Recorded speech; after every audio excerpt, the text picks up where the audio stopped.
Salam alaikum, Azul Filaoun, bonsoir. Cette semaine, l'actualité algérienne a été marquée par l'investiture de M. Al-Majid Tebboune pour son deuxième mandat, qui coïncide avec un événement historique d'une grande importance. La proclamation le 19 septembre 1958 au Caire et simultanément à Tunis et à Rabat du gouvernement provisoire de la République algérienne, GPRA. Il y a donc 66 ans, en pleine guerre de libération nationale, les dirigeants de la lutte armée ont formé l'organe qui allait permettre aux maquisards de l'ALN de faire entendre leur voix sur le plan international et de mettre l'occupant français devant le fait accompli, après que les autorités coloniales aient prétendu ne pas avoir d'interlocuteur. La naissance du GPRA venait parachever la mise en place des institutions de la Révolution, 2 années après la tenue du congrès de la Somme, forçant la France à aller vers les négociations. Depuis le 5 juillet 1962, date de son indépendance, l'Algérie vit sous un coup d'État permanent, celui qui a propulsé les militaires au pouvoir au détriment des civils. Une situation qui donne naissance à l'État-régime au lieu de l'État-nation. Donnant naissance à un système autoritaire dominé par l'armée. 66 ans après, la question du système et de la légitimité reste toujours d'actualité. La promesse de Tebboune d'avoir un dialogue national avec l'ensemble des forces nationales vives en consécration de la véritable démocratie, après son investiture pour un deuxième mandat, dénote une crise politique et une crise au sein du système. Sinon, pourquoi appeler au dialogue et pourquoi maintenant? Le dialogue national serait intéressant si, en plus de la reconnaissance de l'échec permanent, elle examine la raison historique de la fausse orientation du pays depuis l'indépendance. Non pas un mea culpa, ni une remise en cause, mais une reconnaissance en vue d'une projection réformatrice. Le président convoque un dialogue national entre les forces vives de la nation pour remettre la souveraineté à celui qui la mérite, dit-il. Au premier mandat, il dit que le taux de participation ne l'intéresse pas. Aujourd'hui, il commence son mandat en ignorant que c'est le peuple qui est souverain. Nul autre n'a et ne peut avoir ce fondement de l'État. Nous débattrons avec nos invités des événements qui ont marqué l'actualité de notre pays cette semaine, juste après cette petite intro.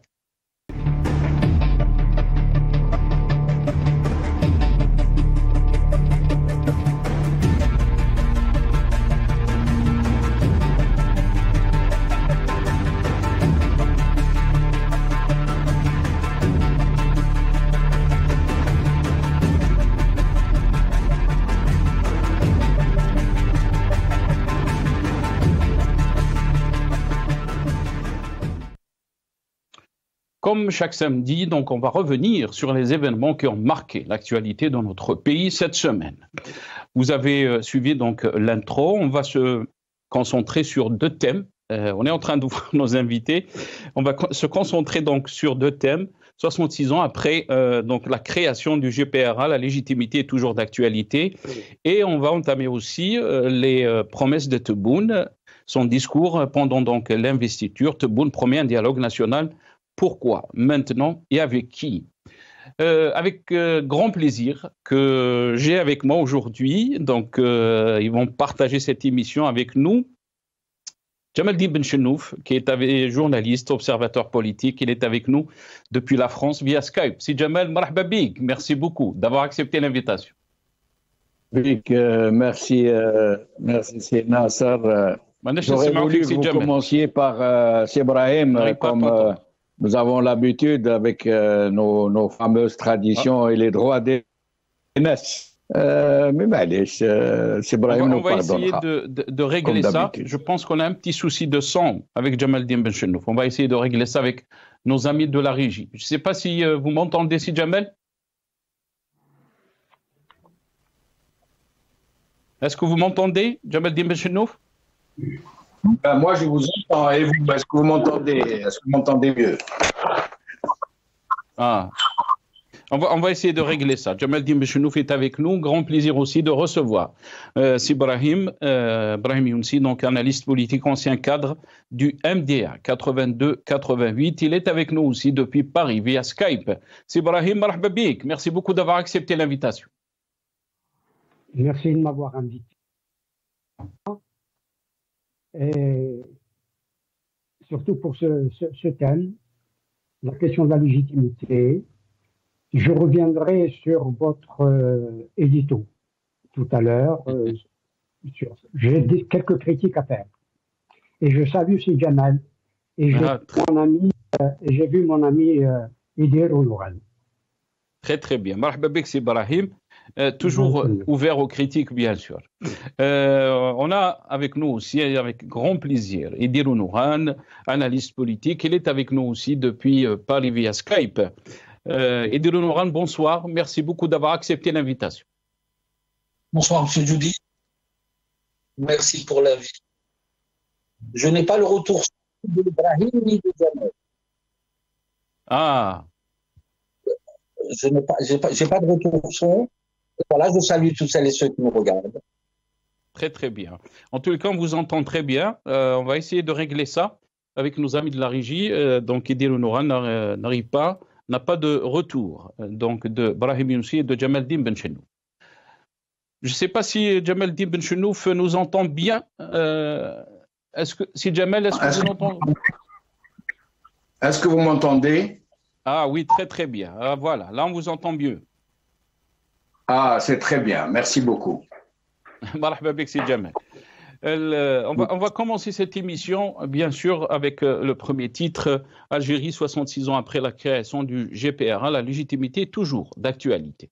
Donc, on va écouter les déclarations de Ben Khedda, Rabbi Rahmou. Donc, on l'écoute et je reviens juste après à mes invités. Le peuple a été l'artisan principal de l'indépendance. Ces officiers qui sont restés pendant la durée de la guerre aux frontières tunisiennes et marocaines ont souvent tendance à ne compter que sur la force des armes.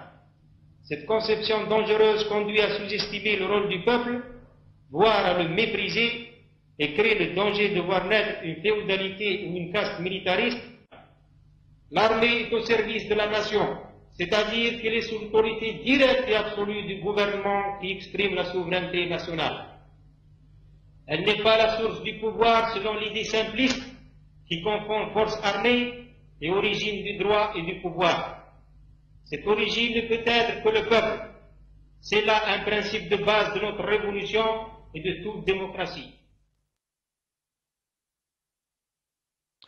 Voilà, donc on a entendu Ben Khedda, président du GPRA, parler de la légitimité populaire et aussi faire la différence entre le pouvoir du peuple et le pouvoir de l'armée. Idir Oulouran, j'aimerais commencer cette émission avec vous. 66 ans après donc, la création, la naissance du GPRA, qu'est-ce qu'on peut dire? La question est toujours posée, la question de la légitimité. Votre lecture par rapport à cette question? Je crois que la création du GPRA a été présidée par le président M. Baratabas répondait à un besoin. Il faut que ceux qui nous écoutent puissent comprendre que en fait le GPRA s'est substitué au CEE. Ça s'est fait pratiquement dans ce que j'appellerais moi un coup de force du CNRA de 57 terres. Et de là-bas, il y a eu, ça a été le premier, disons, coup de force je dirais pas par les militaires, mais presque par les militaires contre la Soumam. Le CNRA du Caire de 55, ça a été l'anti-Soumam, pas simplement pour les deux communautés, mais ça donnait déjà l'indication où le pouvoir militaire de l'époque n'était pas encore structuré, devait y aller. C'était des stratégies de prise de pouvoir. Le GPRA, il a eu l'immense avantage d'être prononcé. Sa proclamation a été faite par M. Mohamed Yazid, si je me trompe.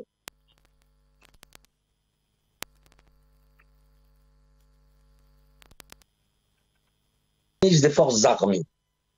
Ensuite, suite à cette proclamation, il y a une quinzaine ou une vingtaine de pays. Je pense que c'est plus une quinzaine de pays qui ont reconnu le GPRA immédiatement. C'est surtout des pays africains et des pays asiatiques. L'annonce du GPRA en termes d'institution répondait à un besoin de coordonner les différentes instances, d'autant que le GPRA n'était pas une institution issue du Congrès de la CENI. Donc c'est pour ça qu'il est venu en remplacement du CCE. Que dire de plus? Maintenant, si on reprend le discours de M. Belkacem, qui, si vous voulez, asseigne une volée de bois aux militaires, ceux des frontières de l'Est ou de l'Ouest, il a entièrement raison. Mais ça renvoie aussi à la matrice même où ont évolué à la fois les chefs militaires dans une espèce disons, d'autarcie et de prise de pouvoir. Les stratégies de prise de pouvoir ont été prises pratiquement après le coup de force du CNRA de 57. Je sais que Brahim ne sera pas très d'accord, mais bon, j'assume ça. Le GPRA au début avait 18 membres, très bien, il y a pas de souci. Il a essayé d'avancer sur plein de questions. Et le gouvernement français, il faut le remarquer, n'a jamais reconnu le GPRA. Jamais, jamais, jamais. Et même les accords d'Évian ont été signés par M. Grim Belkacem en tant que représentant délégué du FLN.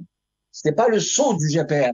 Parce que De Gaulle en lui-même ne reconnaissait pas l'existence même du GPRA. Et puis ça venait en contradiction avec ce qu'il avait. Une fois la proclamation du GPRA, ça rentrait en contradiction avec son discours de 58, je pense, qu'on me corrige sur l'autodétermination des Algériens, etc. Voilà ce que je peux dire dans un premier temps. Très très bien. Restez avec nous, M. Edil Nouran. Sibrahim, je sais que peut-être vous allez contredire ce qu'a dit un peu notre ami Edil Nouran, mais vous voulez aussi nous faire des remarques par rapport à l'introduction. La même. C'est presque la même remarque et la même critique. Mon ami Edil réduit un peu les choses. Il a bien fait de prendre un peu ses précautions par rapport à ce que je vais dire. À la Soumam, au congrès de la Soumam, quasiment tous, à l'exception de Abban, tous les autres étaient des militaires. Tous, sans exception, étaient des colonels. On peut donner les noms. Ben Mehdi était un colonel. Il était chef de région, mais un colonel. Bentobel était colonel. Boussouf était colonel. Giroud était colonel. À la Soumam, au congrès de la Soumam, il y avait très peu de civils, à l'exception de Abban. C'était tous, et ceux qui Krim était colonel, chef de région. Et ceux qui assuraient la sécurité, forcément, c'était aussi des militaires. Ça ne changeait rien par rapport, en termes de rapport de force, entre 56 ou 56 et 57. Je vais rebondir par rapport. Je vais vous laisser la parole. Je vais vous laisser la parole. Parce que je voulais juste rebondir par rapport donc à 56. Vous avez cité des personnes qui étaient bien sûr militaires, mais la plateforme qui est sortie après ce congrès de la Soumam était très claire par rapport donc à l'orientation de l'État du pouvoir de l'État algérien, un État civil, pas militaire. Non. C'est ce qui a fait que des confusions, parce qu'on passait, vous savez, les militants algériens, qu'ils soient militaires à l'époque ou des politiques, comme on dit, passaient d'un pôle à un autre. Je veux dire, tantôt ils étaient militaires, tantôt ils étaient des chefs politiques, etc., etc. Ils passaient du politique au militaire et du militaire au politique, très souvent. Très souvent. Et on peut encore donner des noms. On prend Krim. Krim, il est passé du militaire au politique. Il devient ministre, il devient vice-président du GPRA, etc. On prend Boussouf également, il était colonel. et il devient ministre, et Ben Mehdi pareil, il était membre du CCE, et les membres du CCE passaient du militaire au politique. Je veux dire qu'à ce moment-là, on ne pouvait pas déterminer qu'il y avait des militaires, sauf si on avait créé dès 1956 ou dès 1954 une armée de professionnels, une armée de métiers. Ce n'était pas le cas. On passait du politique au militaire et du militaire au politique. C'était aussi le cas de beaucoup d'autres. On ne va pas tous les citer. Mais ce que je veux dire, par rapport à ce passage de Youssef Ben Khadda, Allah yarhamou, ce qu'on ne dit pas, Ben Khadda ne parle pas de coup d'État. Je n'ai jamais entendu Ben Khadda parler de coup d'État. Jamais. Alors que c'était lui le premier personnage important qui pouvait d'une certaine manière le dire. Si vous regardez le journal Le Monde du 9 avril 1964, à la veille du congrès du FLN, du 16 avril 1964, que dit Ben Khadda? Ben Khadda dit, et vous pouvez le consulter, et ceux qui nous écoutent, les téléspectateurs, peuvent le consulter.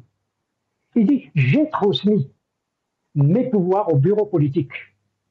Est-ce que cela montre qu'il y a eu un coup d'État?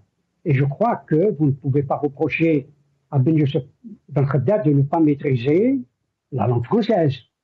C'est Brahim, tous les historiens algériens, tous les historiens qui connaissent... Il savait distinguer. Moi, je les dément. Je les dément parce que Ben Khadda les dément. En 1964, il dit « j'ai transmis », et ça c'est lui qui le dit, c'est pas moi, vous pouvez aller le vérifier, « j'ai transmis mes pouvoirs au bureau politique ». Et ça c'est en août 1962. C'est pas en 64, c'est en août 62, où il transmet ses pouvoirs au bureau politique. Cela doit être clair. C'est Ben Youssef Ben Khadda qui le dit dans Le Monde. Depuis que j'ai transmis les pouvoirs du GPRA au bureau politique en août 1962, je me suis tenu à un silence rigoureux, m'abstenant à toute déclaration publique. Et il sort de son silence en avril, le 9 avril ou le 8 avril 1964. Ben Khadda ne pouvait pas faire des confusions de termes. S'il avait été victime d'un coup d'État, il l'aurait dit lui-même. Très bien. Lui, il n'a jamais parlé de coup d'État. Très bien. Reste avec nous, c'est Brahim. C'est votre regard de l'histoire. Non, je dis non. Pardon, non. Non, c'est votre. C'est Brahim. Parce qu'il y a d'autres analyses. Il y a des historiens qui parlent de coup de force. Comme ça a été cité par Idirou Nouran. معليش سي إبراهيم يعني chacun اتفضل. Je vous dis. اتفضل سي إبراهيم اتفضل. Rien, ce n'est pas une analyse. J'ai cité les propos que tout le monde peut vérifier, dans lesquels... Et pourtant, si Brahim, on a mené la vie dure à Ben Khadda, Rabbi yarhamou. On lui a interdit d'aller à sa pharmacie. On l'a isolé. Ça, c'est un autre problème. Je ne crois pas, personnellement, qu'entre 1962 et 1965, Ben Khadda ait été touché dans son intégrité. C'est après 65 qu'il a été effectivement malheureusement. Restez avec nous, c'est Brahim. Jamaldine Benchenouf, votre réaction. Peut-être qu'on a tardé un peu pour vous donner la parole, mais déjà, il m'a averti, Brahim Younsi, qu'il y aura du sport dans cette émission. C'est Jamal.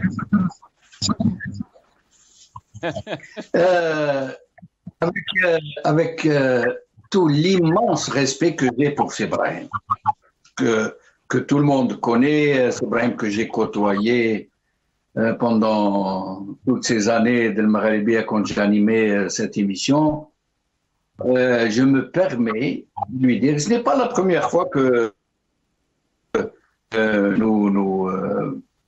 nous rencontrons sur un point j'allais dire, de désaccord. C'est Ibrahim, je suis désolé, mais le coup d'État, ce n'est pas seulement deux coups d'État, celui de 62 et celui de 65. En fait, c'est un coup d'État permanent, parce que le coup d'État ne consiste pas seulement à prendre le pouvoir, mais surtout à le garder. Et celui qui a été à l'origine de l'imposition de Ben Bella comme chef de l'État unique, inconditionnel et indiscutable, a bien été M. Boumedienne, dont je rappelle cette péripétie de M. Bouteflika qui s'est rendu à la prison d'Aulnay, qui a eu son passeport à la demande des services les plus proches de M. De Gaulle, qui voulait que ce commandant rebelle puisse rendre visite aux prisonniers les plus célèbres de France et les mieux gardés de France pour pouvoir leur communiquer la volonté de Boumedienne d'installer comme chef de l'État celui parmi les prisonniers entre Boudiaf et Ben Bella qui accepterait le deal de l'installer lui, Boumedienne, comme vice-président de la République et ministre de la Défense pour pouvoir lui permettre, le moment venu, de prendre le pouvoir par la force, ce qui est arrivé en 1965. Donc, ne pas qualifier cette prise de pouvoir par l'armée des frontières en 1962, par l'imposition de M. Ben Bella aux charges de président de la République, par le sursaut révolutionnaire de 1965 qui a consisté à envoyer le même M. Ben Bella au sous-sol de M. Boumedienne qu'il avait installé aux charges de président, ne pas vouloir qualifier tout ça de coup d'État permanent, si j'ose dire, c'est un peu, et je comprends parfaitement M. Brahim Younsi, dont on connaît l'engagement, la fidélité politique. C'est peut-être celui et le dernier à défendre avec un tel acharnement son engagement aux côtés du président Babela Rabiramo. Mais ceci étant dit, je crois qu'il nous faut revenir sur la pierre d'achoppement de toute cette logique qui a pris aujourd'hui le pays tout entier et son avenir et l'avenir des générations futures en otage. En fait, cette pierre d'achoppement est l'armée. Et l'armée qui se dit digne héritière de l'armée de libération nationale est en fait je ne sais pas si vous m'entendez. Une armée d'air additionnée et renforcée par les Martiens, ceux qui sont montés au maquis le 19 mars, qui étaient au moins 3 ou 4 fois plus nombreux que l'armée de libération nationale de l'intérieur, des gens qui sont montés donc au maquis alors qu'il n'y avait plus une seule balle à tirer, qui sont montés, qui sont redescendus avec des uniformes flambant neufs. Et nous, je me rappelle, on était tout petits à l'époque, on reconnaissait les Martiens des vrais ALN de l'intérieur par leur poids. Tous les anciens Moujahidines Tassah, étaient très maigres, émaciés, efflanqués, très maigres, de teint jaunâtre, les dents en mauvais état. Et les Martiens qui sont montés en 62, les plus opportunistes parmi les Algériens, étaient grassouillés, tout beaux dans leur uniforme. Mais ceci relève un peu de l'anecdote. Mais sinon, moi j'ai bien aimé cette déclaration de ce visionnaire, de ce grand visionnaire, de cet homme intègre, de ce grand politicien qu'a été M. Ben Khaddar Biyarhamou, quand il a dit que en aucun cas la légitimité ne peut venir de l'armée. L'armée est au service de la nation et elle ne peut en aucun cas être la source du pouvoir. Or, et quelque chose qui ne sera jamais démenti. Je vais m'arrêter là pour laisser mes amis s'exprimer à leur tour. S'il y a une chose aujourd'hui sur laquelle nous pouvons tous être d'accord, c'est la source du pouvoir en Algérie qui est exclusivement, monopolistiquement militaire. Jusqu'à aujourd'hui, personne ne peut être le chef de l'État ou le président du Sénat ou un député au moment s'il ne fait pas allégeance, s'il ne passe pas sous les fourches codines de l'armée. Et je présume que personne, absolument personne, sauf les scélérats, les mercenaires et les nervis de ce régime, ne peut apporter la contradiction à un tel truisme, j'allais dire. Très bien. Si Jamel, je vais aller dans le sens de votre analyse, puisque je vais vous faire passer les déclarations de Aït Ahmed, Rabbi Rahmou, concernant donc ce pouvoir, ou la source du pouvoir, comme vous l'avez qualifié, Jamal Din Ben Chennouf étant bien sûr l'armée. On l'écoute. الجزائر حصلت على استقلالها وإنما ما شيدتش الدولة المنتظرة، الدولة التي وعدنا بها الشعب الجزائر أول نوفمبر 54. ظهر بعد 40 سنة أن لم تكن في الجزائر دولة، وإنما هناك زمرة من الجنرالات العسكريين والمخابرات هما اللي ماسكين زمام الأمور في الخفاء بدون ما يأخذوا مسؤوليات، بدون ما يعطيوا حساب. Aït Ahmed, Rabbi Rahmou, là il parlait bien sûr du pouvoir de l'armée. On va écouter Mahri, Rabbi Rahmou aussi, dans ses déclarations. يلزم ننتبه بأن فيه من يريد تسويد كل هذه الفترة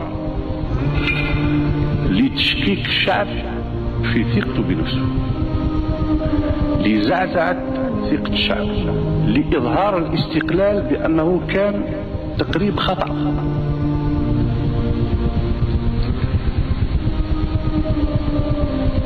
لجعل الأجيال التي لم تعرف نقطة الانطلاق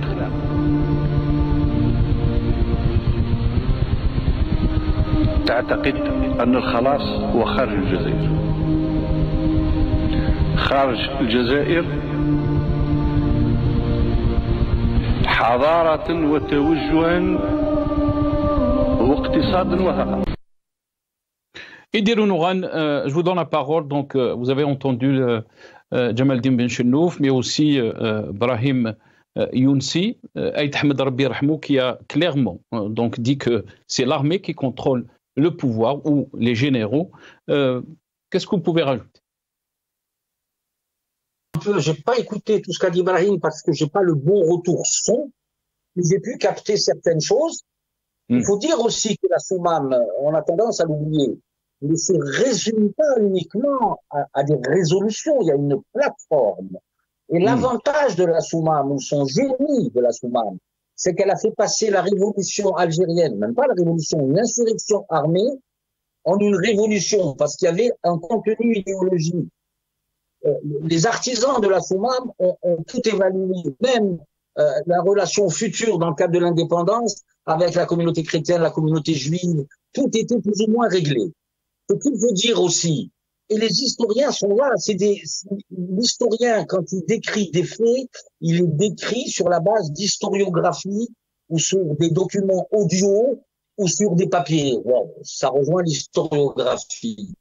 Monsieur Meldassir de Constantine a dit c'est le premier coup de force contre la révolution. Ah.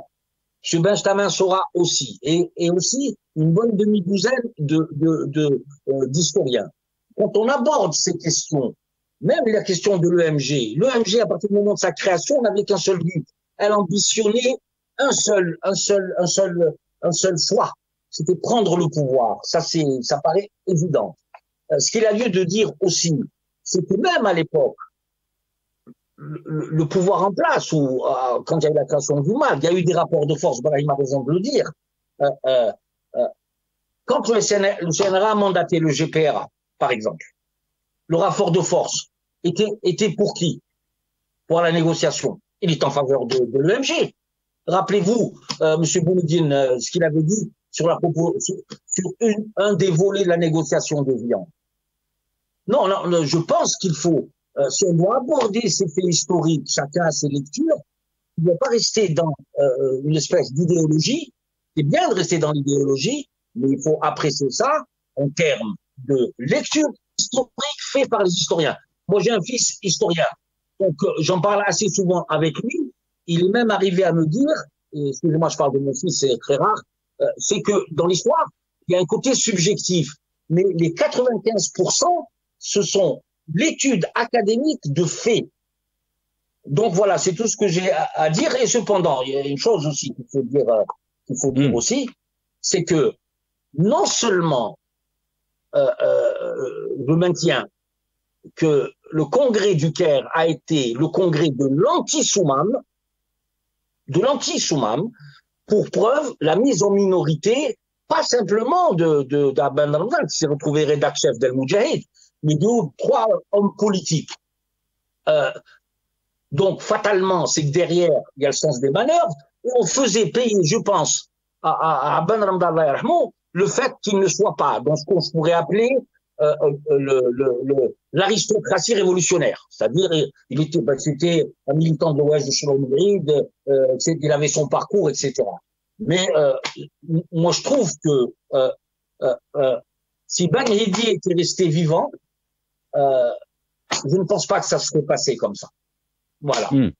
Et très rapidement, Idil Onuran, quel parallèle peut-on faire quand on revient comme ça à un événement historique qui a marqué l'histoire de notre pays, parce qu'on peut rentrer dans les détails, mais j'aimerais faire le parallèle entre la situation que vit notre pays aussi.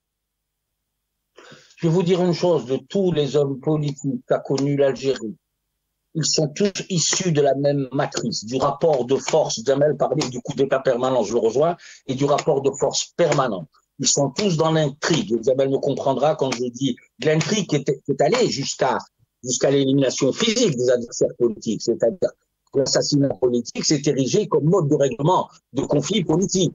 Et ce type de violence, depuis la Révolution, je pense bien, et même un peu avant, peut-être pas au niveau des assassinats politiques, mais le rapport de force était d'une violence inouïe. Nous avons hérité de ces pratiques-là. Et c'est pour ça que d'un côté historique, nous devons nous émanciper de ce type de rapport, de voir notre histoire objectivement, quelle que soit notre sensibilité, quel que soit ce que nous voulons bien faire de l'histoire. C'est l'histoire de notre pays. S'il y a eu des exactions commises par certains, il faut les noter. Non pas pour régler des comptes, c'est surtout pour informer les jeunes générations de ce qui s'est passé. Regardez la Révolution française, regardez la Révolution bolchevique contre la Russie blanche, les crimes intolérables qu'a commis et à la fois Trotsky et à la fois Staline. Mais ils regardent leur histoire avec, non pas de la bienveillance, mais ils restituent les faits. Et ça, on en a besoin. Moi, je peux pas aborder un fait historique en faisant rejaillir ma sensibilité propre. Ça, c'est pas honnête de ma part, je veux dire. Bon, je regarde ce qu'on me restitue. Évidemment, il y a un parallélisme de forme en ce qui s'est passé. Mais à partir de plutôt de 60, hein. À partir de 60-61. Bien évidemment. Le CNRA du Caire, le CNRA de Tripoli. Bon, tout le monde le sait, il n'a jamais clôturé. Et tout ce qui est sorti de Tripoli, si on est devant un tribunal, ça devient caduc. Rappelez-vous le document que M. Belbella a écrit avec ses camarades Frieder et Farhat Abbas qui avaient rejoint Tlemcen, considérant que Tripoli. Non, il n'y a pas de considérant. D'avoir écrit ce document en commençant par considérant que c'est Tripoli, c'est faux. Parce que Tripoli n'a pas été clôturé. C'est toutes ces imperfections liées à notre évolution. Il ne s'agit pas d'avoir tort ou raison. Je peux avoir tort, on peut m'apporter la contradiction, je l'accepte volontiers. Mais restituer les faits tels qu'ils se sont passés. Il faut qu'on s'arrête de se mentir, tout simplement. Très bien, restez avec nous, Monsieur Onuran. Sibrahim, je reviens vers vous, si c'est possible, avant de vous donner la parole, on va écouter Boukrouh qui fait un état des lieux de la situation de notre pays. On l'écoute. قبل ما نفرح باللي درت طوره نبكي على اللي استعمرت. علاش يكون رد فعل هذا غير دائما المفخره؟ حنا نفخ القندوره، لازم نوض تعنتر، نوض قال حنا خير من الشعوب. ما راناش خير من الشعوب، هذا خطا. ولا مستوى فكري، عندهم الخشانه، عندهم القوه، عندهم الاغتيال، وسائل الاغتيال. حكموا الجزائر بدون مشروع يحكمها من اجل شخصه هو باش يبقى. بكروح سي إبراهيم، je sais que vous voulez peut-être rebondir par rapport à ce qui a été dit.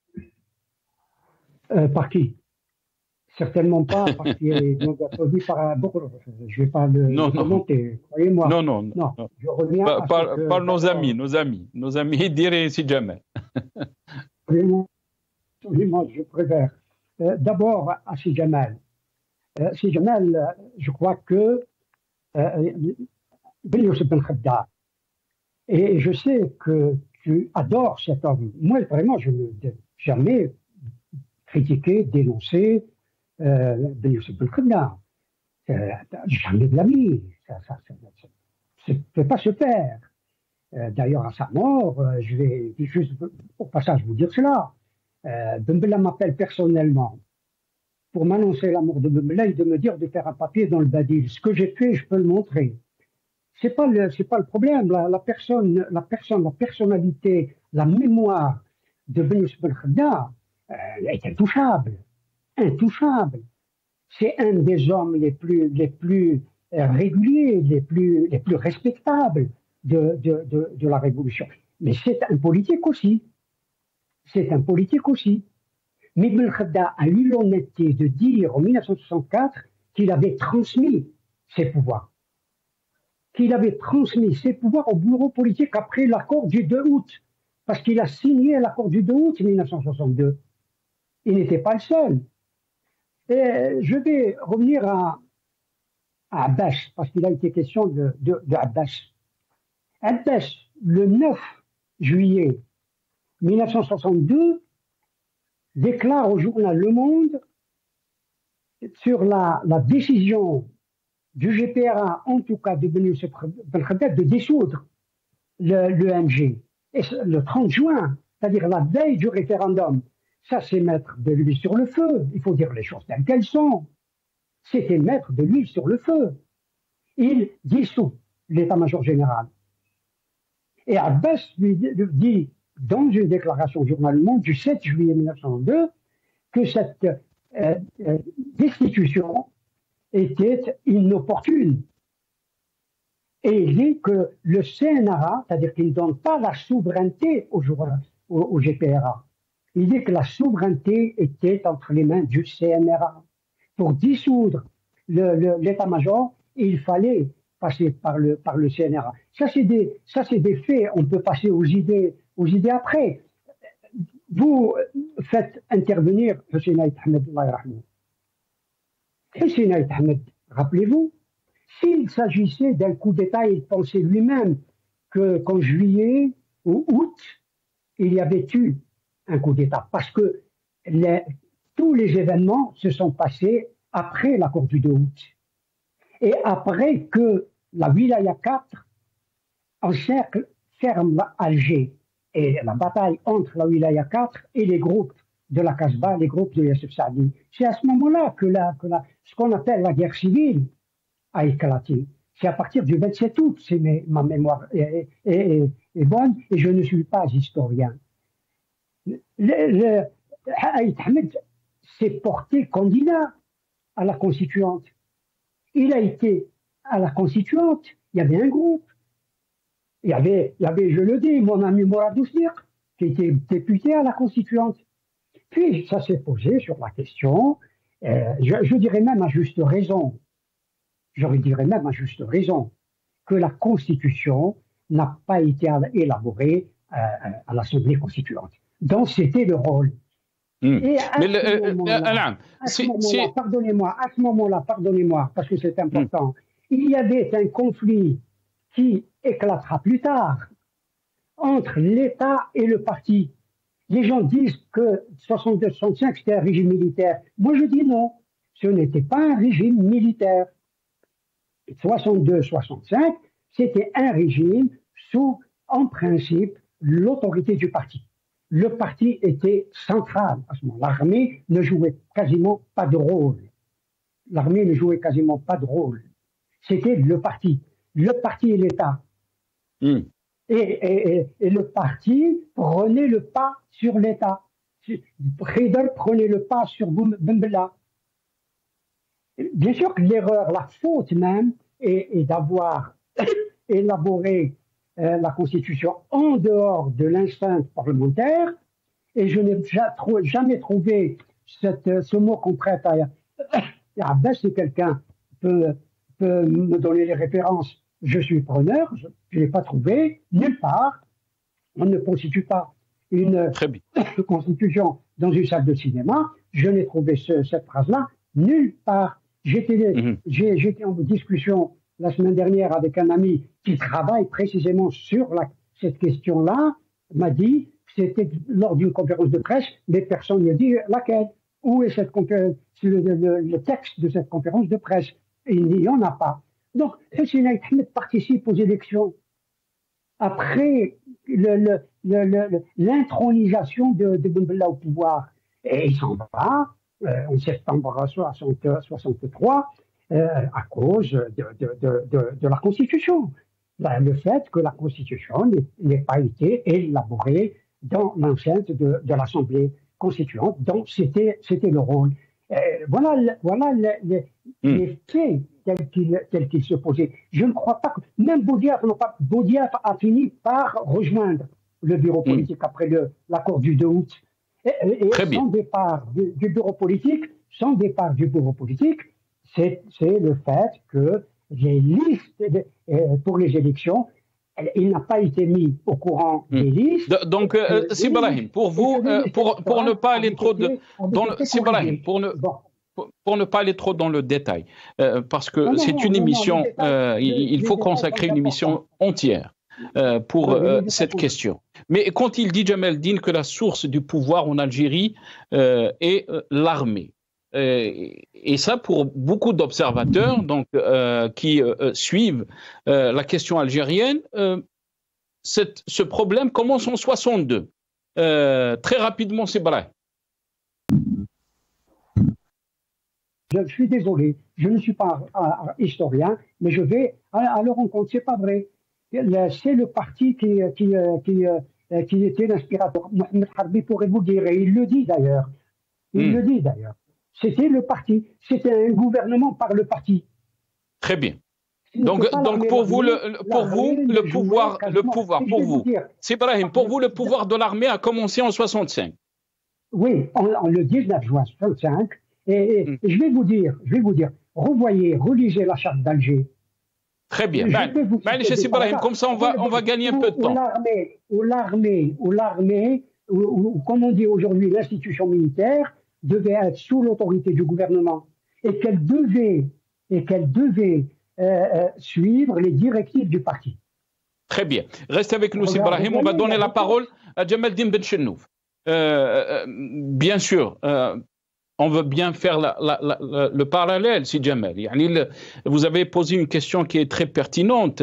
C'est que depuis 62, la source du pouvoir en Algérie, c'est l'armée. Et on est toujours donc en 2024. C'est elle qui est, si on peut dire, le nœud de ce pouvoir en Algérie. Jamel Dine Ben Chennouf.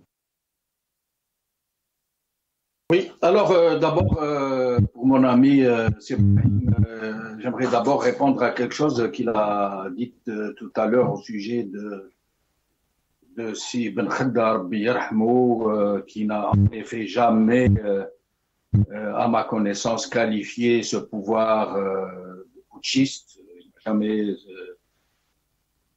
à mon avis, Ibrahim, évoqué cette réalité de coup d'État. En fait, c'est très simple. S'il ne l'a pas fait, c'est parce qu'il vivait sous un régime despotique qui ne se refuse rien en termes de violence, de subversion, de calomnie, dont on sait qu'il a assassiné d'authentiques révolutionnaires qui peuvent être considérés comme les pères de la nation, si tant est que nous puissions reconnaître leur rôle dans l'histoire de notre pays. Karim Belkacem, Khayder, ils ont calomnié le parolier de l'hymne national, Moufdi Zakaria, de trahison. Ils ont assassiné j'allais dire, des milliers de gens vers leur marche vers Alger quand ils ont voulu prendre le pouvoir. On parle aujourd'hui de 1000 à 2000 moudjahidines qui ont tenté de les empêcher d'entrer à Alger et les ont tirés au canon. Au canon, 62. Mais sinon, il y a quelque chose dans ce système qui devrait susciter un débat, une véritable discussion. C'est que le régime est le même, il n'y a aucun doute. De 62 aujourd'hui, c'est le même.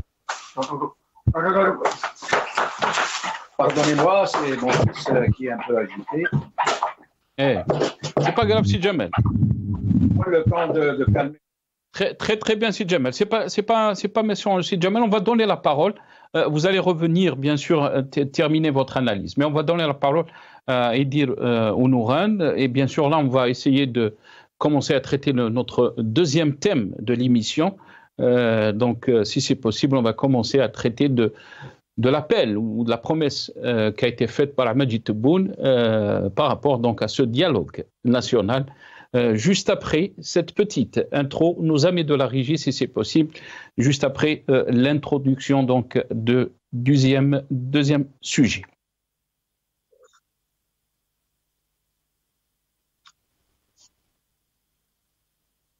Intro number 2, please.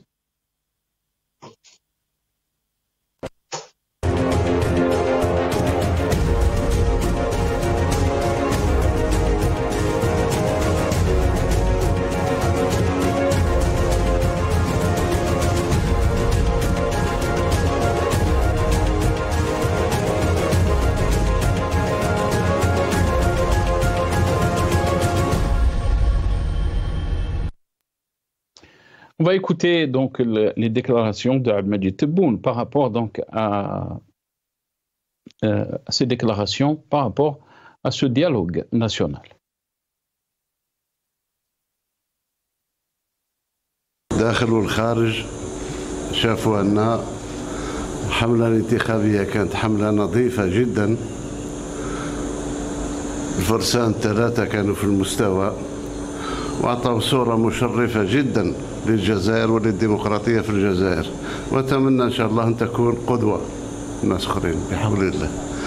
أتمنى أن من سيفوز بهذه الانتخابات سيواصل المشوار في بناء ديمقراطية حقة، مش ديمقراطية الشعارات ولكن ديمقراطية الحقوق للمواطن.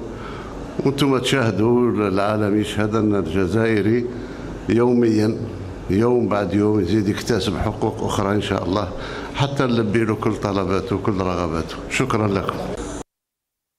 Désolé, donc ces déclarations ont été faites juste après donc, le vote de Ahmed Tebboune, parler de la démocratie, mais là on va écouter bien sûr dans ce passage Ahmed Tebboune parler du dialogue national.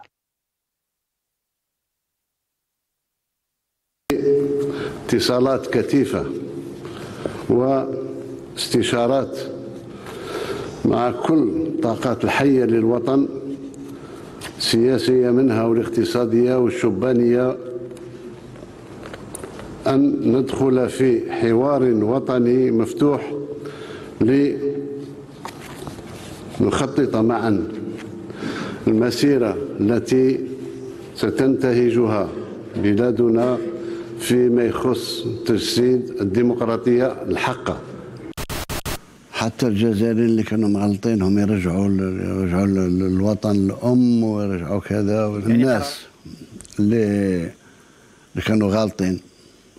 جماعة تقصد السيد الرئيس عفوا جماعة المرحلة الانتقالية وكذا. منهم. On va écouter aussi les déclarations de Youssef Aouchiche, le premier secrétaire du FFS, concernant donc ce dialogue national qui a été promis par Abdelmajid Tebboune. On l'écoute. ندعو الرئيس المعاد انتخابه لاتخاذ قرارات سياسية جريئة لإرساء مناخ من التهدئة والانفتاح الديمقراطي.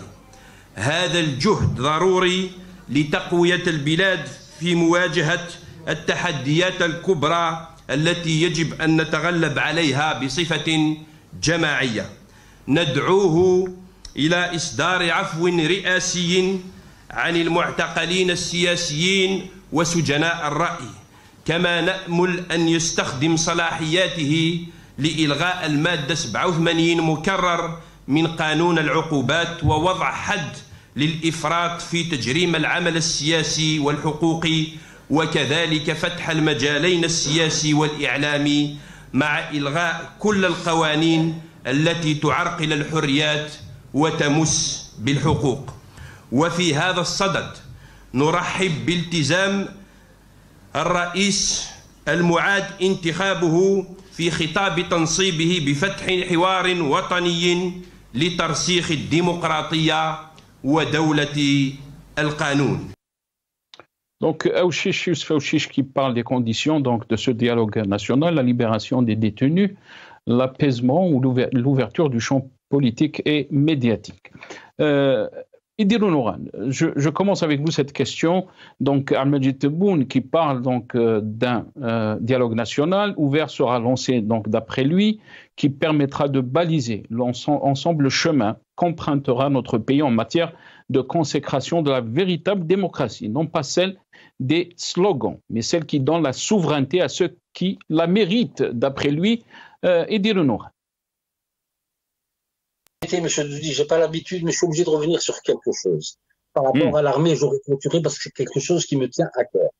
Oui. Dans la révision constitutionnelle du 1er novembre 2020, il est stipulé dans la Constitution, dans l'article 30 et l'alinéa 4, faisant de l'armée la seule institution qui veille aux intérêts stratégiques et vitaux du pays. On peut discourir à l'infini sur quels sont les secteurs stratégiques, etc. Ils avaient un pouvoir de fait. Et là, maintenant, ils ont un pouvoir de jurer par le droit. En plus, par cet article-là, ils ont pris possession de l'État, des institutions économiques, du gouvernement, de toutes les institutions, sans contrôle démocratique. Ça, c'est le premier point. Et c'est la seule institution qui peut contrer le pouvoir présidentiel d'un supposé président qui est élu au suffrage universel. Moi, j'appelle les politiques de notre pays à parler de ce problème, parce qu'on ne peut pas, même pas aller au dialogue tant qu'il y a c'est un des préalables. Maintenant, pour revenir au dialogue ouvert, le fait que M. Tebboune appelle au dialogue, d'abord, il se fait dans une séquence historique très pénible pour lui, pour les services, le dysfonctionnement qu'il y a eu entre l'AMI et la Cour constitutionnelle, son illégitimité, son élection est frappée d'illégitimité. Et ouvrir le dialogue, c'est ouvrir l'espace à la parole de chacun, au respect, à l'égalité et surtout à admettre les différences. D'abord, c'est reconnaître peut-être en termes de pratique, reconnaître des objectifs communs qu'il faut traiter, c'est admettre les contradictions qu'on a, les différences et même les conflits, et surtout rendre les relations entre le pouvoir et l'opposition, les rendre moins inégales. Donc ça nécessite plein de choses. Il y a les limites et des contradictions dans l'approche du dialogue. Parce qu'il faut à tout prix que le dialogue, il peut pas... sur quelle base ce dialogue va se situer? Quel va être le modus operandi, le mode opératoire? Moi, j'estime qu'il faut à tout prix mettre une commission de médiation entre l'opposition et le pouvoir. C'est le premier élément. C'est défricher tout ce que l'on peut faire ensemble. C'est-à-dire, si on doit revenir à un dialogue contrôlé par le pouvoir, c'est de la perte de temps. C'est de la perte de temps. Ce qu'il y a lieu de dire, c'est que l'ordre du jour de ce dialogue doit être conjointement établi. La liste des participants doit être conjointement établie. Le préalable à tout ça, quels sont les objectifs stratégiques que veut le pouvoir de Tebboune pour rentrer dans ce qu'il appelle, lui, une véritable démocratie, ce qui suppose que tout ce qui a été fait depuis 2019 n'est pas une véritable démocratie. On prend acte de ça. Il y a l'absence d'un cadre très précis pour le dialogue. Maintenant, de deux choses l'une, les partis politiques, les personnalités politiques qui ont à cœur d'aller au dialogue en pensant que c'est une opportunité réelle, ils doivent justement prendre toutes les précautions afin que ce ne soit pas une manœuvre du pouvoir. D'abord, les disqualifier. 2, pour les neutraliser entre une association de jeunes, une association culturelle, des opérateurs économiques d'un côté. Tout le monde doit s'accorder à dire que ce dialogue est un dialogue politique. Donc, seul le dialogue politique pourra nous amener à. On a évoqué la transition. N'oubliez pas que la violence qui a été faite au peuple algérien en lui ôtant son droit, surtout son droit pratiquement démocratique, à aller à un pouvoir constituant. Donc, il faut qu'en point de mire, il y ait une transition. C'est toutes ces questions qui doivent être faites, qui doivent être d'abord intégrées, discutées par les politiques, avant d'aller au dialogue. Parce que si le pouvoir, dans son immense mensuétude, donne la feuille de route, il invite lui-même les supposés, ceux qui vont dialoguer, avec un ordre de jour précis, ce n'est même pas la peine. Ce n'est même pas la peine, c'est perdu. Voilà. Très bien. Restez avec nous, Edil Honorat. On va vous montrer ces titres du Canard enchaîné. On commence par le Canard enchaîné, si c'est possible. Voilà. Ahmadji Tebboune ne touche pas à ton despote. Le président algérien a été réélu avec un score soviétique. Mais c'est l'armée qui donne les ordres. Donc, le Canard enchaîné, on va vous montrer aussi le matin d'Algérie, le matin des aides. Confirmation du contrôle judiciaire contre Fethi Gharras et son épouse. Donc, ça a été confirmé et on va terminer bien sûr avec le poste de Mohsen Belabbas, si c'est possible, nos amis de la régie. Le poste de Mohsen Belabbas qui pose bien sûr des questions par rapport au dialogue qui a été lancé par Ahmadji Tebboune. Espoir de renouveau ou manœuvre politique. Il se pose la question, Mohsen Belabbas, dans un contexte marqué par une crise de confiance sans précédent entre le pouvoir et la population. Le nouveau chef de l'État, malgré un taux d'abstention record, a annoncé l'ouverture d'un dialogue national prétendument inclusif et porteur de réformes profondes. Cette initiative présentée comme une réponse aux aspirations populaires pour une véritable démocratie suscite cependant de nombreuses interrogations sur sa sincérité. Pardon. Voilà, donc, Sibrahim, j'aimerais avoir votre aperçu. Qu'est-ce que vous en pensez donc de cette question Tebboune qui promet un dialogue national, la question qui se pose, pourquoi maintenant? Pourquoi après donc ces élections présidentielles anticipées qui ont vu le peuple algérien bouder ces élections, même on a parlé d'un boycott massif, est-ce qu'on est toujours donc dans la question de la légitimité Sibrahim? Je vais faire comme mon ami dire, je vais revenir juste une minute sur ce qu'a dit. Vous me l'avez dit qu'il y aura du sport dans cette émission. Oui, ce qu'avait dit, Si Jamal. Sur ce qu'avait dit Si Jamal, parce qu'il pourrait y avoir une confusion. Parce qu'il parlait d'assassinat. C'est quand même grave. Les assassinats, il n'y a pas eu un seul assassinat. Je dis bien un seul et je parle sous le contrôle de mon ami Idé. Il n'y a pas eu un seul assassinat sur Ben Bella. Je parle d'assassinat. Il n'y en a pas eu. Il y a eu l'exécution de Chaboun.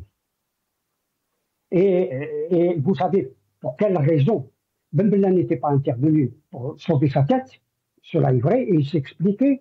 Il s'est expliqué quand il est sorti de prison. Sur Krim, Ben Bella n'était pas au pouvoir, il était déjà renversé. Krim a été assassiné en 1967. On ne peut pas le faire porter cet assassinat sur le dos de Ben Bella. Et je vais vous dire une chose. Karim Belkacem a assisté et participé au congrès d'avril 1964. C'est-à-dire qu'il y a eu une réconciliation avec Ben Bella. Et vous pouvez voir les archives. C'est Brahim. C'est des questions qui sont très, très importantes. Moi, j'aimerais vous inviter tous les trois et discuter de cette question et lui donner le temps qu'il faut. Donc, on a un temps qui est limité dans l'émission et on veut parler de cette question aussi qui est très importante. La question du dialogue, le parallèle qu'on peut faire par rapport à la question historique et par rapport à la situation actuelle. C'est Ibrahim. Qu'est-ce que vous en pensez donc de cette promesse de Al-Majid Tebboune d'appeler un dialogue national et pour lui donc qui va nous amener à une vraie démocratie d'après ses dires, bien sûr.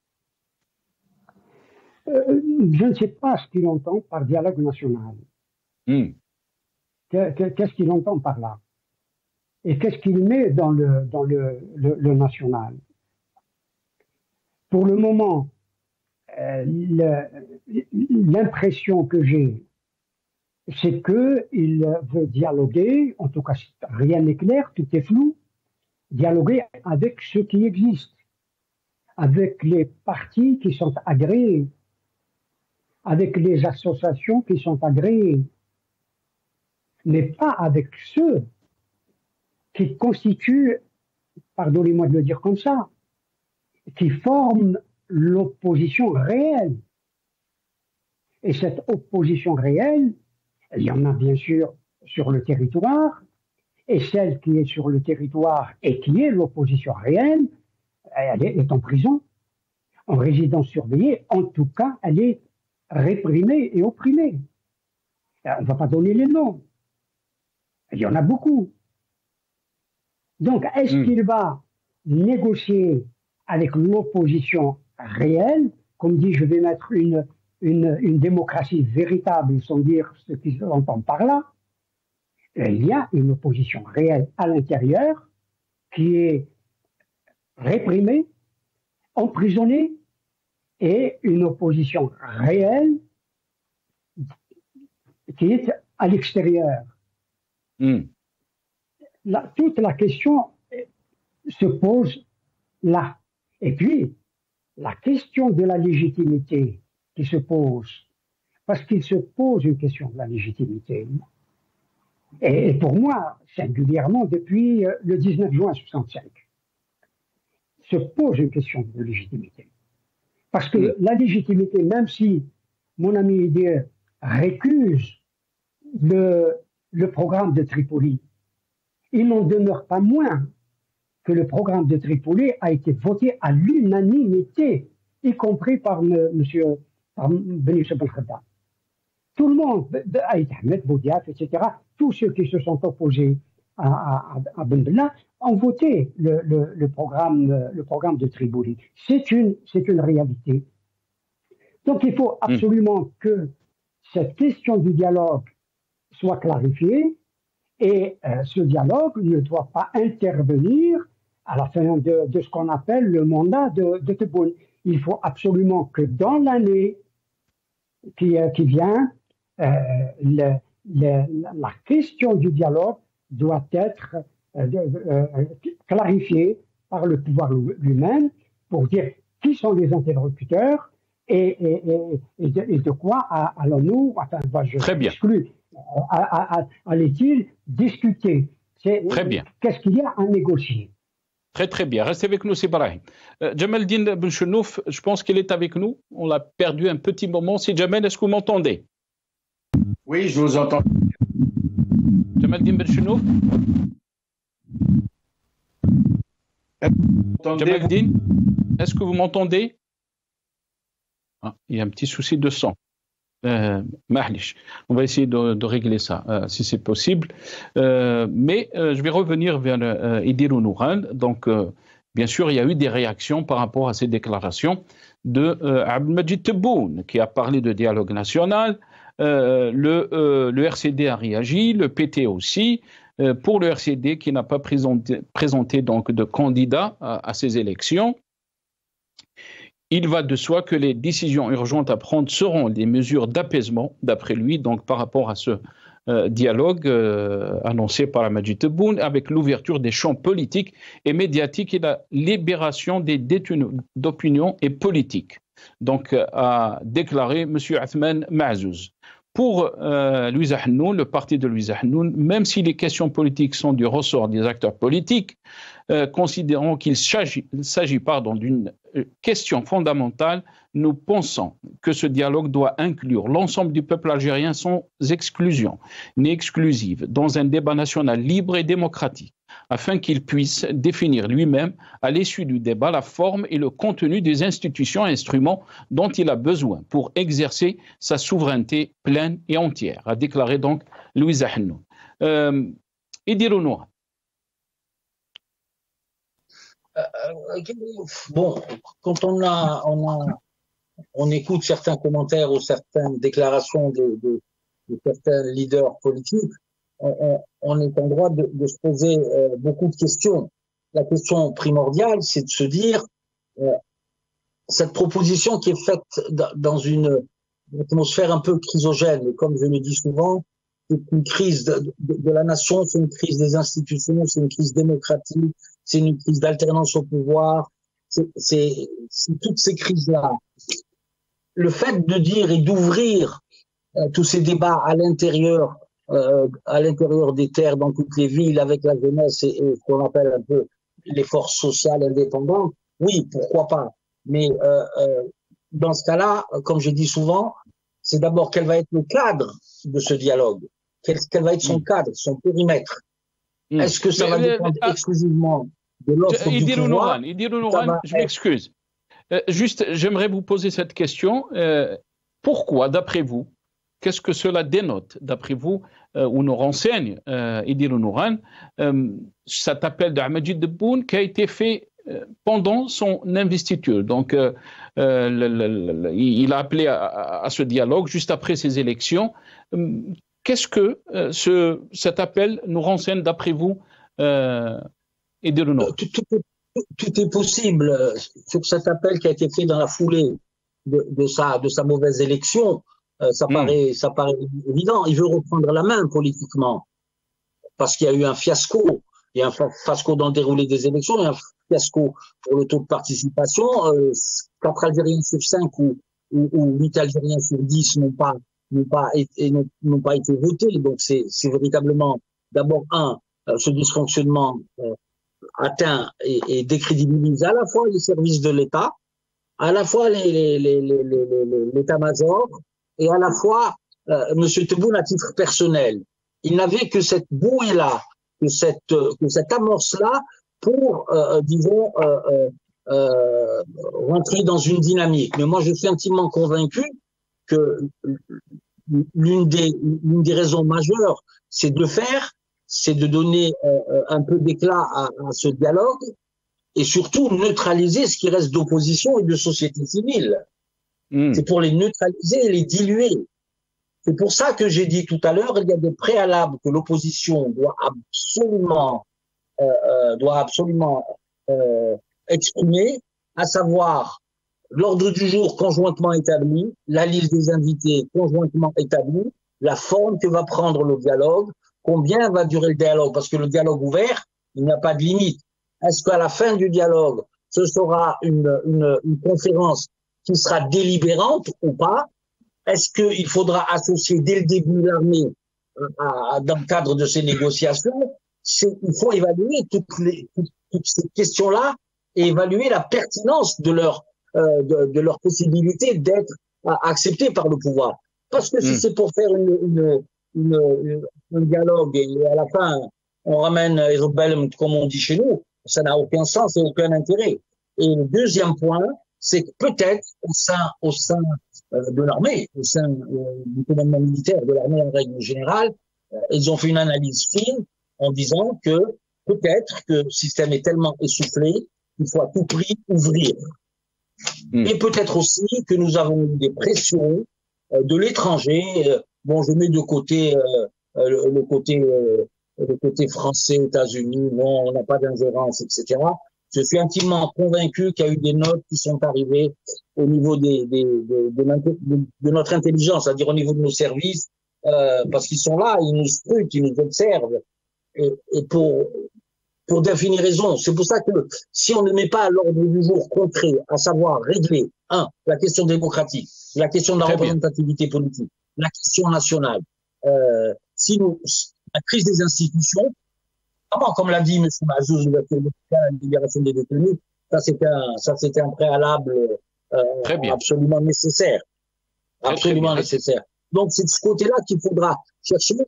Est-ce que les invités seront choisis uniquement par le pouvoir? C'est pour ça que j'insiste, si dialogue il doit y avoir, il doit être fait en co-organisation. Les partis politiques qui sont dans l'opposition, nous les connaissons. Les véritables personnalités politiques qui sont en opposition avec le pouvoir, nous les connaissons. Et en plus, moi je ne souhaiterais pas, puisque c'est une crise politique, que ce dialogue puisse, dans un premier temps, avoir les opérateurs économiques des différents patronats. Non. Avoir des associations de jeunes, oui. Mais toutes les composantes de ce que je pourrais appeler les forces sociales, qui sont généralement féodées au système, il faut absolument les mettre de côté pour le moment. Arrivera peut-être ensuite, suite à ce dialogue, une grande conférence économique pour orienter toute l'économie du pays vers des choses plus sérieuses, plus concrètes, en faisant appel à nos quadras, à nos quinquas, pourquoi pas. Mais je reste intimement convaincu que les grosses questions politiques doivent être réglées avec la véritable opposition politique. Il n'y en a pas beaucoup, Monsieur Djoudi, avec les véritables personnalités politiques, et il y en a pas mal. Très bien. Reste avec nous et dire Honoran. Jamaldine Benchenouf, je ne sais pas si vous m'entendez, si Jamal. Je vous entends très bien. Jamaldine? Moi, je vous entends très bien. Est-ce que vous m'entendez, Nasser? Oui. Jamaldine Benchenouf, est-ce que vous m'entendez? Alors, malgré, je vous laisse m'affiner si Jamal. On a un petit souci de retour. Jamaldine Benchenouf? Allez. On va revenir à Sibrahim très rapidement parce que j'aimerais aussi donner le mot de la fin à Jamaldine Benchenouf, espérant qu'il va être avec nous. On va régler le problème du son. Brahim Younsi, la question qui se pose, bien sûr, pourquoi Majid Tebboune n'a pas fait ce dialogue pendant son premier mandat? Pourquoi maintenant? Est-ce qu'il y a crise au sein du régime? Est-ce qu'il y a crise de légitimité par rapport à ces élections et ce boycott massif du peuple algérien? Brahim Younsi. Je ne peux pas vous donner de réponse qui soit objective. Il a décidé, parce qu'il y a un environnement belligène, et puis le monde sait que l'Algérie est divisée, qu'on le veuille ou non, c'est une réalité, et qu'ils essaient de créer une certaine homogénéité autour du pouvoir. Et ça ne peut pas se passer autrement. Le fait que certains se sont précipités à accepter cet appel qui n'en est pas un, en vérité, c'est juste une suggestion faite lors de ce qu'on appelle l'investiture. Pour le moment, il n'y a aucun appel sérieux à ce dialogue. Et qui peut ou doit dialoguer, et je rejoins à 1000% ce qu'a dit mon ami Dir sur cette question. Le pouvoir a balisé le dialogue. Il a déjà balisé, il a déjà choisi, si c'est vers cette voie qu'il veut aller, il a déjà choisi qui seront au dialogue et qui ne sera pas. C'est clair. Ensuite, est-ce que c'est la présidence qui organise ce dialogue ou est-ce les services? Nous sommes déjà passés par là et je crois la dernière fois, je vous ai dit qu'en 1988, il y a eu cet appel au dialogue à une conférence nationale qui devait avoir lieu après la crise, les émeutes les journées de 88. 1988. Il y a eu cette manipulation du pouvoir.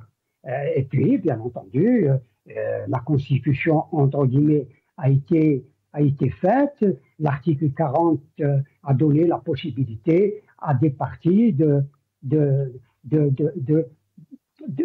se créer, de se former, mais sous la tutelle du pouvoir. Mais sur la question de la légitimité, si je vous donnais la définition que donne Max Weber de la légitimité, vous savez, ça posera problème chez nous. Très bien. Restez avec nous. C'est Brahim. Jamaldine Benchenouf, est-ce que vous m'entendez? Vous m'entendez? Moi, très bien. Vous entends. Très bien. Il me reste 2-3 minutes, si Jamel. Dommage, on vous a perdu donc un petit moment. Mais Lahal, je vous promets de vous inviter pour nous éclairer beaucoup mieux sur les questions concernant notre pays. Si Jamel, je vous laisse le mot de la fin. Vous avez entendu peut-être les analyses de notre ami Idirou Noural, mais aussi de Brahim Younsi, sur la question du dialogue qui a été donc lancé par Ahmed Tebboune. Qu'est-ce que vous en pensez, si Jamel? Je vais essayer de faire très vite. D'abord, je m'excuse pour l'intrusion de mon fils. Pas de souci. Moulay est un bienheureux. Il croit que je suis sa propriété privée. Donc, voilà, pardon pour son intrusion. On l'embrasse très, très fort de notre Sinon, merci, c'est Nasser, merci. Sinon, donc, M. Tebboune lance un appel au dialogue. Comme l'a si bien dit Idir, c'est parce qu'il est dans une phase où il s'est retrouvé en position de faiblesse, qu'il a dû obtenir un consensus au sein d'un régime qui était à couteau tiré, les uns avec les autres, pour pouvoir faire passer la fraude d'une façon qui, de toutes les façons, a été très grossière, très brutale. Mais sinon, en termes d'acteurs politiques, comme le dit Louisa Hennoun, en fait, s'il lance un dialogue pour discutailler avec les habituelles officines qui sont toutes autant, sauf le RCD en ce moment et le parti de Fethi Ghres, qui restent les seuls derniers bastions de la résistance politique dans ce pays. Tous les autres partis politiques sont des officines et des relais au service du régime, constitués globalement, pardon si je me permets d'être aussi brutal, constitués globalement d'opportunistes qui sont là à attendre que des miettes tombent de la table des maîtres. Sinon, au point où M. Tebboune en arrive à parler, répondre à la question du journaliste qui lui a dit « Et donc, c'est une période de transition que vous souhaitez ?» Il lui dit « Oui. » Lui qui, il n'y a pas longtemps, a déclaré publiquement, officiellement et sur les ondes que parler seulement de transition est un acte de haute trahison, nous mesurons tout le chemin parcouru. Mais maintenant, s'il veut vraiment un dialogue, pourquoi pas? Pourquoi lui fermer la porte au nez?